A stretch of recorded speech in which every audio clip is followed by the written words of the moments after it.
Prolog.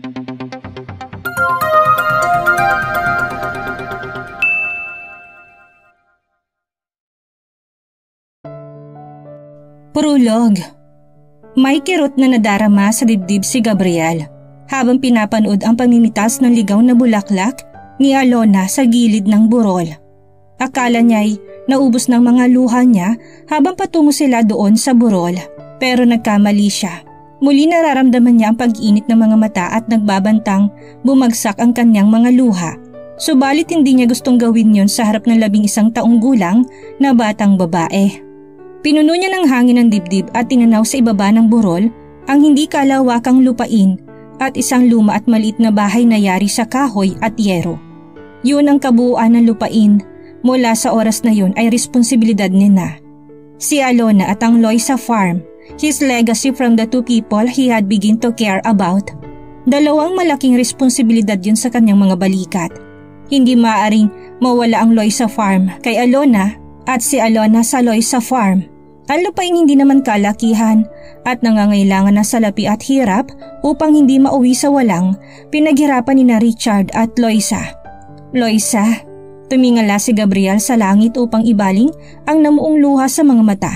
Sa pagpapalitan ng mga kulay ng papalubog na araw, ay tila humuhugis doon ang mukha ng 2 taong sa loob lamang na maikling panahon ay naging mahalagang bahagi ng buhay niya.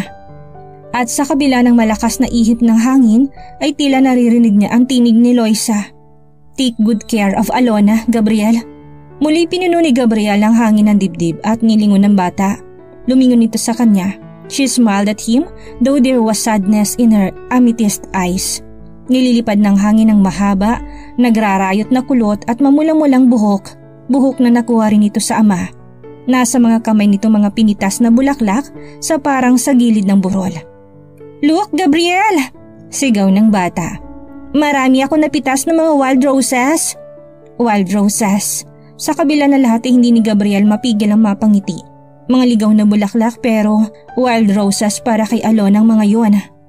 And he didn't want to spoil her fun. Never dreamed of delusioning her. Sa halos 4 na buwang pananatili nito sa farm ay sa burol pinalilipas ng bata ang lungkot at sama ng loob sa tuwing hindi na naisin ni Loisa na makita ito ng anak at nakahiligan ni Alona ang manguha ng mga bulaklak sa parang sa burol. Unlike other girls her age, hindi hinanap ni Alona ang karangyaan ng dating buhay nito sa Maynila. It seems that the girl loved the whole place. Ipinakibagay na nitong sarili sa buhay sa farm. At bakit nga ba hindi? Ang farm na lang ang natitirang pamana rito mula sa mga magulang. Humakbang palapit si Alona at tumingala sa kanya. Aren't they pretty, Gabriel? Yes, they are. Bahagyang nagsalubong ang mga kilay ng bata habang nakatitig sa kanya. Why are your eyes red? Because of the sun, sagot ni Gabriel sa nananakit na lalamunan. Oh, banayad na tumango si Alona. Sawari pilit na tinatanggap sa sarili ang dahilan niya. They made me cry too. Tumingala ito sa langit at sa kadako pa doon. Matinding lungkot ang nagdaan sa mga mata ni Alona na halos magpahati sa puso niya. But there's no sunshine anymore, Gabriel. It is almost dusk. Wika ni Alona, a little frown on her forehead. Yes, sangayon niyang muli sa gumaragalgal na tinig at tumingin sa papalubog na araw. Pero hinihilam ng hangin ang mga mata ko, Alona. Sa sandaling yun ay hindi tinago ni Alona ang pagguhit ng matinding lungkot sa mga mata. It was as if she could cry anytime. Tumingala ito sa kalangitan na pinipintahan ng mga araw ng malamlam na kahel at malalim na pula. I won't see Mommy again, Gabriel. Will I? Napahugot si Gabriel ng malalim na hininga. What she said tore his heart. He opened his mouth to say something but closed it again. Hindi siya makahagilap na sasabihin. Paano ba sinasagot ang ganong tanong? Sa nakalipas na panahon, bagaman hindi niya pinapakitang iritasyon at disgusto, he never did care about Alona one way or another. The girl was a spoiled brat, marahil dahil nag-iisa itong anak at lumaki sa layaw at luho. Pero nitong nakalipas na mga buwan, his heart went out to her. Alona. I know, Gabriel, even before Daddy died. I know something's wrong with Mommy though. They tried to hide it from me. A controlled sob came out of her throat. One night, I crept into Mommy's room. She said she would go one day just like Daddy. Na hindi ako dapat umiyak. because you'll be there to take care of me. But, hindi tinapos ni Alona ang sinasabi tumakbang palayo. Gabriel wanted to come to her. Sa nakikita niyang banayad na pag-uga ng mga balikat nito'y alam niyang hindi gusto ni Alona na makita niyang umiiyak ito. His heart ached for her, too young for such pride and dignity. Binali niyang tingin sa lumulubog na araw sa kanluran. Kung gaano katagal siya nakatingin doon ay hindi niya alam. Kasabay ng unti-unting paglalaho ng araw ay ang pagbabalik sa isip ng pangyayari kani-kanina lang sa bayan. Kung bakit nasa burol sila ni Alona sa ganong oras. Kamusta na ho siya, Dok? Tanong ni Gabriel sa manggagamot na lumabas mula sa silid. Isang buntong hininga at iling ang sinagot ng manggagamot. Napasandal sa dingding si Gabriel. Umaamot ng lakas mula doon.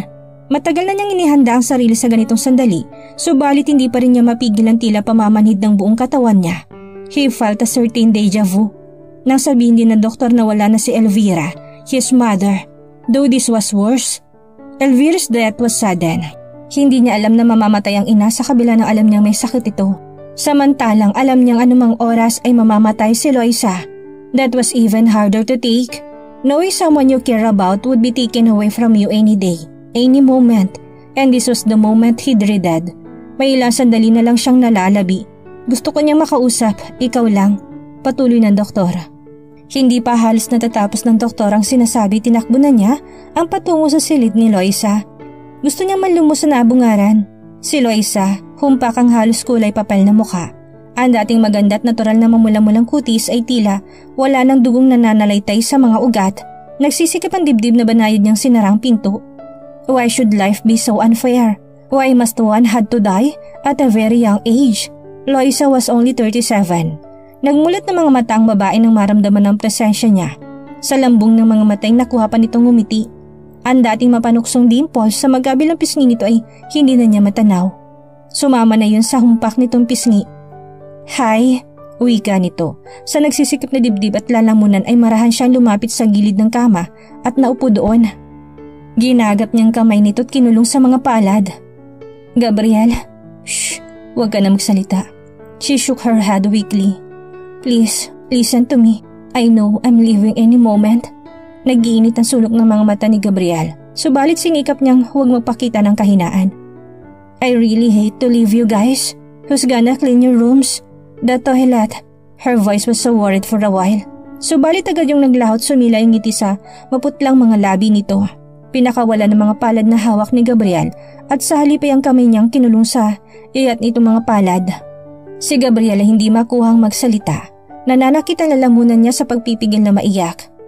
I am really worried about those things. You know, patuloy ni Loisa sa tila nagdideliryong isip. I know you, guys. Kay ni Richard, you hate flushing the toilet and you hate cooking. At mihinang tumawa ito. Ang dating tawang tila musika'y garalgal na lang sa pandinig ni Gabriel. Patuloy sa pagsisikip ang dibdib niya. Hindi niya kayang tagalan ng sitwasyon. Si Richard, ang asawa ni Loisa, wala pang 1 taong namayapa. Subalit sa nagdideliryong isip ni Loisa ay tila naroon pa rin ito. Loisa, please. Ngumiti si Loisa at kumislap ang mga mata sa luhang namuo doon. Go Gabriel, don't watch me die. Take Alona out of here. Nagmamadalang tinig nitong nakikiusap. Hinahabol nitong paghinga. Take my daughter to the hills. Please, she loves it there. Just like Richard when he first bought that property. Loisa, gusto ko Please. Hindi na Gabriel ito gustong iwan, subalit nasa mukha nitong pagpipilit. Napilitan siyang tumayo. Loisa, I want you to know that I care. I know. Mabilis nitong sagot at muli sumilay ang isang ngiti sa tuyot ng mga labi. Then she was gasping softly. Hurry Gabriel, I'll watch you from the hills. Kami ni Richard. At mabiling tinungo ni Gabriel ang pinto upang sundin ang sinasabi nito. Sa kahuli-huli ang pagkakataon ay nilingon niya si Loisa na muling nagsalita. Alam ko, namin ni Richard na hindi mo pababayaan si Alona, Gabriel. Take good care of her. Pinuno niya ng hangin ang dibdib. Isang marahang tango ang ginawa niya at sa tinig na halos hindi maglanda sa lalamunan niya ay, pinapangako ko. Sa labi ng maliit na pribadong ospital sa bayang iyon ay naroon si Alona at tahimik na nakaupo sa tabi ni Nana Mameng. Poised and contained.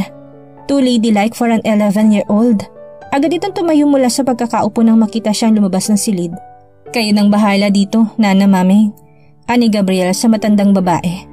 Gabriel, nagtatanong ang mga mata ni Nanang Mameng nang unti-unting pinamukalan ng mga luha. Subalit hindi kumibos si Gabriel. Iniwas sa mga mata ni Yuko ang bata. Tayo na umuwi, Alona. He reached for her hand at sa nagmamadaling mga hakbang ay lumabas ng ospital. Where's Mommy, Gabriel? Tanong ng bata nang tumingal at bahagyang humingal sa mabilisang lakad.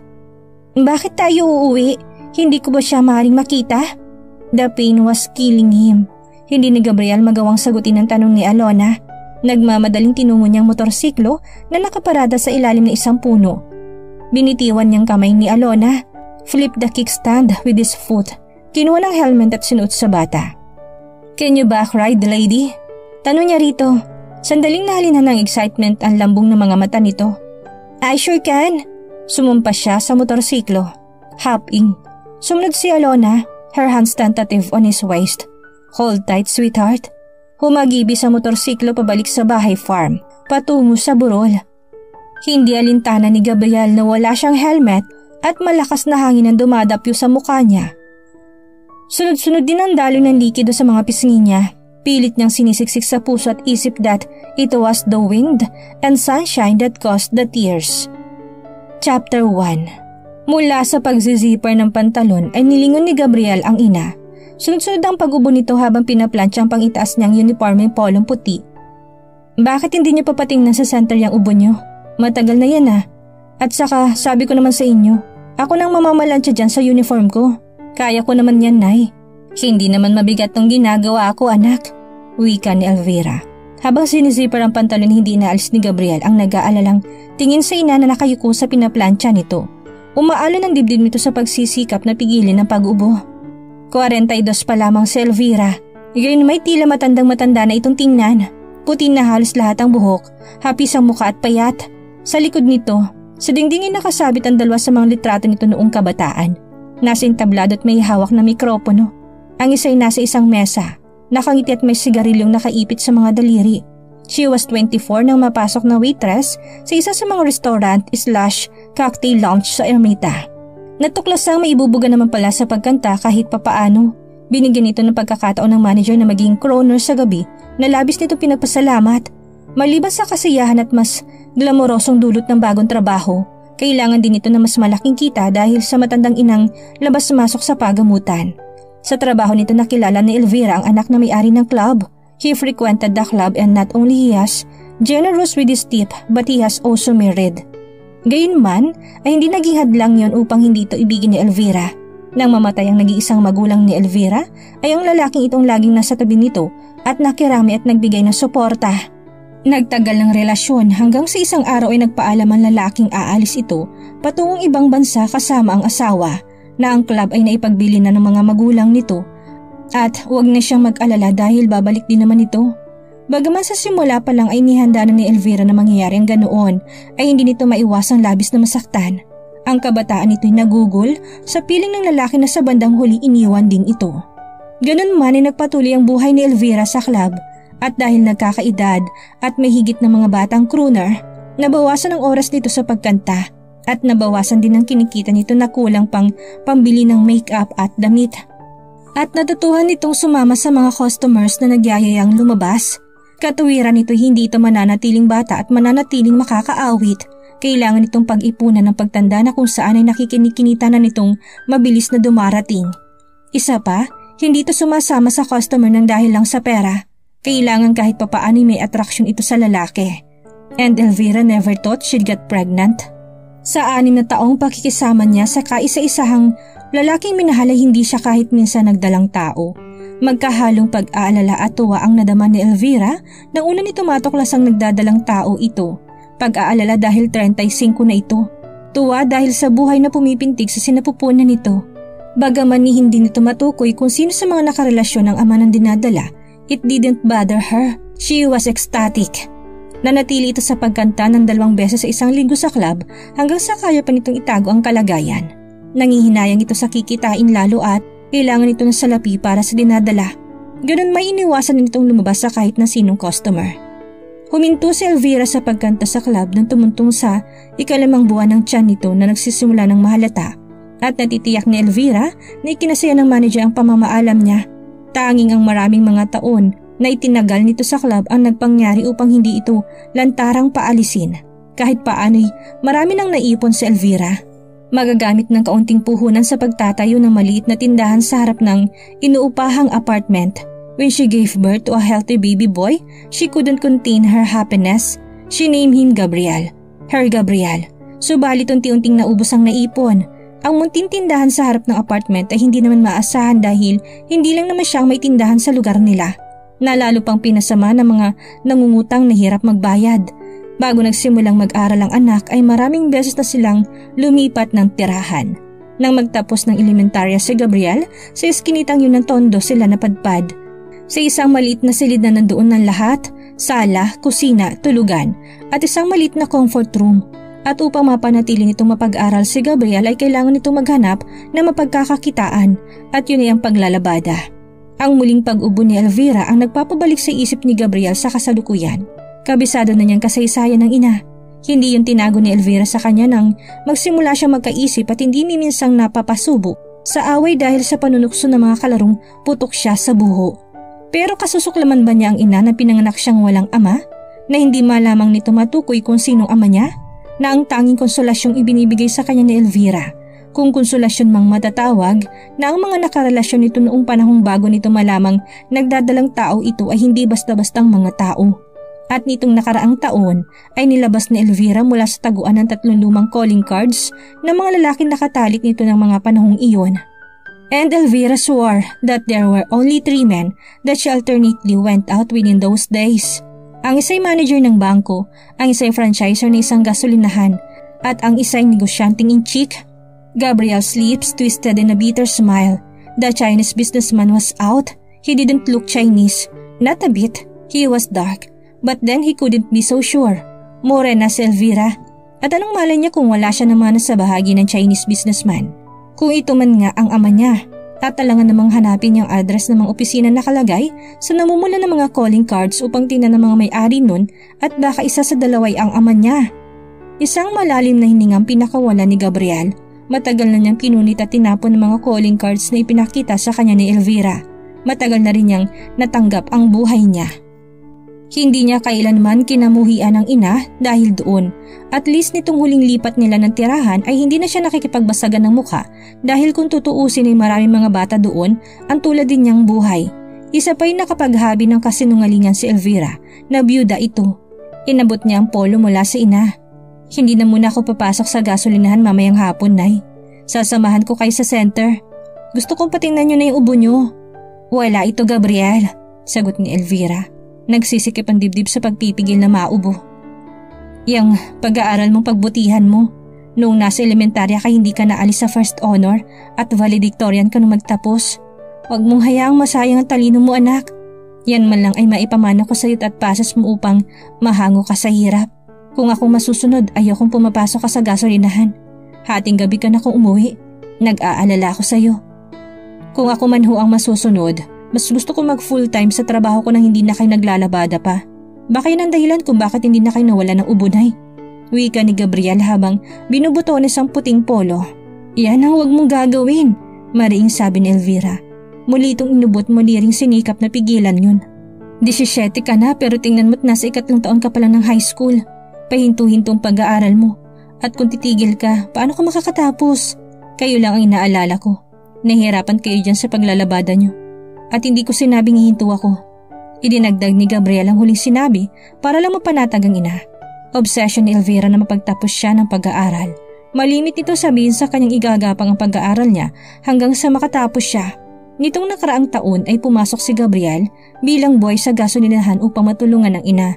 Mula hapon paglabas sa eskwela hanggang 10:00 ng gabi ang pasok niya. At dahil mahirap para sa isang murang edad na pagsabayin ng ganong uri ng trabaho, napabayaan ni Gabriel ang pag-aaral sa matinding galit ni Elvira. Napilitan siyang iwan ng part-time job sa pagpipilit na rin ng ina. Subalit itong nakaraang 6 na buwan ay napuna niya ang malimit na pagkakasakit ng ina. Pinasya niyang muling pumasok na gasoline boy sa gabi at nangako sa inang hindi pababayaan ng pag-aaral. Labag man sa loob ay napapayag ni Gabriel si Elvira sa katuwirang mas hindi siya makakapag-aral kung wala siyang panggastos. Tiningala ni Elvira ang anak na sa murang edad ay mataas at malaking bulas. Gusto kong ibigay sa iyong magandang bukas, Gabriel, Elvira said passionately. Yun man lang ang maging kabayaran ko sa kawalan mo ng ama. Nay, ipangako mo mag-aaral kang mabuti't magtatapos, Gabriel, kahit na anong mangyari. Inakbayan ni Gabriel ang ina at hinagkan sa buhok. Siya, tama na ho yan. Nangangako ako sa inyo. Aalis na ho ako. At huwag kayong maglalaba ngayon, baka lumalapay ang ubo nyo. Tuloy-tuloy na lumabas ng intersawelo ang binatilyo. 3:00 ng hapon at tinatahak na ni Gabriel ang maruming iskinitang yun pauwi. Nagkalat ang mga marurungis na batang naglalaro sa kalye. May ilang kababaihang nakasabit sa bewang ang mga anak at nakipaghuntahan sa kapitbahay. Sa isang tindahan naman inaroon din ng ilang grupo ng mga kapitbahay niyang nagsisipagsugal. He grimaced. Mag-aapat na taon na sila sa lugar na yon, subalit hindi pa rin siya masanay sa uri ng buhay ng mga taong nakapaligid sa kanila. Sa isang banday sinang-ayunan niya si Elvira sa obsession nitong makapagtapos siya. Hindi sa ganitong uri ng lugar at ganitong uri ng kapaligiran niya gustong tumanda. Hi Gabriel! Napaangat ang mukha niya. Si Nona, naka-miniskirt ito. Hindi ni Gabriel gustong maminta subalit kung kapatid niyang dalagitay, dadagukan niya ito sa pagsusuot ng ganoon kaiksing damit, gayong wala namang karapatan ng mga binting ihantad sa madla. Nakangiti ito, nagpapapungay ng mga mata sa pagkakatitig sa kanya. Anak ang dalagita ng isa sa mga pinaglalabadahan ng nanay niya. Hindi minsan itong nagpahiwatig na may gusto sa kanya. And Nona considered herself beautiful. Oh well, may itsura naman nga kung hindi lang sira ang harapang ngipin at may masamang kutis. Hi, ganting bati niya. Bahagyang tumaas ang sulok ng mga labi na sa palagay niya'y ngiti ng matatawag. Huminto sa paglakad si Nona. Maaga ka? Hindi ako pumasok sa gasolinahan. Sagot niya pero tuloy sa paglakad at nilampasan ito. Subalit, bago siya makahakbang palayoy, pinigilan siya ng dalagita sa braso. Baka naman type mo samahan ako manood ng sine sa Recto. Ako ang taya. May sakit si Nanay Nona. Bakit bang ilap-ilap mo? Putol nito sa pagdadahilan niya. Ako na nga ito nagyayaya. Kailangan ko pa bang diretsahin crush kita? Gusto ni Gabriel na matawa. Ilang classmates na babae na bang matapang na nagpahayag nun sa kanya. At saka hindi naman totoo may sakit si Aling Elvira dahil nasa amin siya ngayon at naglalaba. Lumabi ito sa mapang-akit na paraan. Nagdikit ang mga kilay ni Gabriel sa sinabi nito. Ilang araw nang inuubo ang Nanay Nona. Katunayan, dadalhin ko siya sa center kaya hindi ako pumasok. Nagkibit ng mga balikat ang dalagita. Hindi siya maglalabas sa amin kung may sakit siya. Sige na Gabriel, samahan mo na ako manood ng sine. Sa ibang araw na lang Nona. Wika niya at hinawi ang kamay ng dalagita sa braso at nagpatuloy sa paglakad. Pakipot! Inis na sigaw ni Nona. Hindi niya na yun pinansin at nagpatuloy sa paglakad. Sa halip na dumiretso pa uwi sa kanila lumiko siya sa isang maluwag na iskinita pakanan patungo sa bahay ni Nona upang sunduin ng ina. Bumagal ang mga hakbang niya.